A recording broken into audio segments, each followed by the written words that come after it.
What's up YouTube, Skiz1 here, and today I have a review for you of the block by block 2oz mop.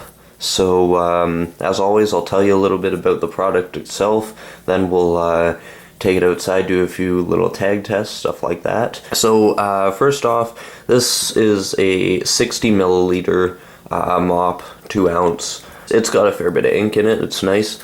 It's got this nice screw-on cap. The nib is your standard mohair nib. It's, I think, a centimeter. That looks like a centimeter anyway. In a bunch of different colors. I think, like, I honestly don't know how many, 12 or 15, but I got this one at bombingscience.com. It's in white. The color is usually indicated on the top.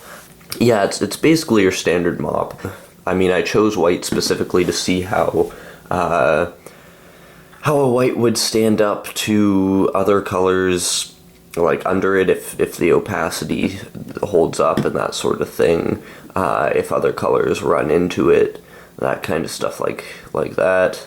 But mainly, I've used block by block ink before. It's a good ink, so I'm expecting good results. But let's take it outside and see what happens.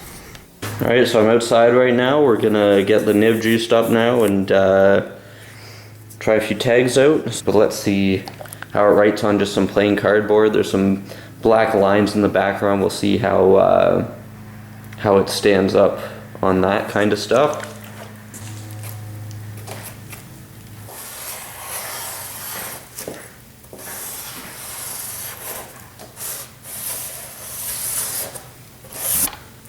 Well, you definitely get the drips, that's for sure. Honestly, it's a little streaky, but if you like drips, it's good, but it's hard to get nice solid lines without streaks in them if you don't want drips. So it's either drippy and solid or no drips and sort of streaky.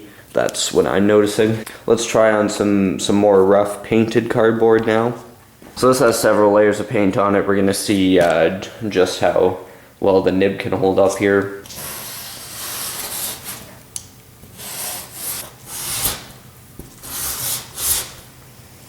Honestly, everything I'm writing looks terrible because I'm writing on a vertical, but sort of just space. But yeah, the opacity is great here. I mean, this is a bright white ink, and look at that, it's covering up black lines, orange lines, purple lines, every other kind of line you can think of. It's really standing out.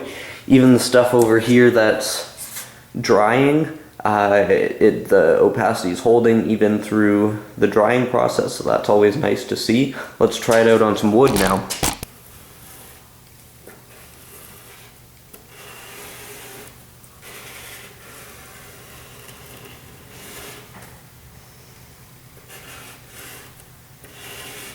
So it's a bit hard to see there, but pretty good performance there. You just got to make sure you have a lot of ink on the nib if you want to run smoothly on a surface that's a bit rougher like wood. But the nib's holding up just fine. I just wouldn't personally write on wood with it because I'd want to make the nib last longer.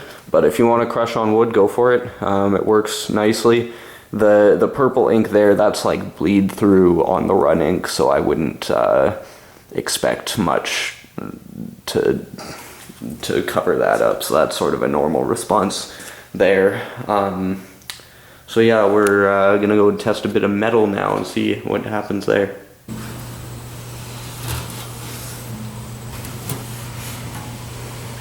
Oof.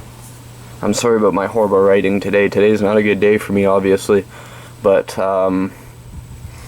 yeah, it writes smoothly on metal as expected. It's just more of a surface so that we can say we tested on metal. But the nib, this isn't like smooth metal, but the nib slides across it really nicely, even with it not being the smoothest metal, so that's real nice. The body is really squeezable. I like that. You can get very good control of what kind of flow you want, what amounts of flow you want, that kind of thing. A real solid amount of liquid that it comes with. Like, you can get a solid amount of usage out of this before you need to refill it at all. Seems the ink itself seems to stand up to an opacity test fairly well, especially for being a bright white, so that's nice to see.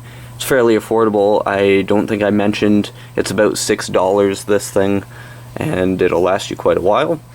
So yeah, overall performance, I'd say probably 4 out of 5, just because it's a little bit streaky, but other than that, it's a great product, and yeah, I definitely recommend picking one up. Tell me what you guys think in the comments. Until my next video, guys, rate, comment, subscribe. Peace.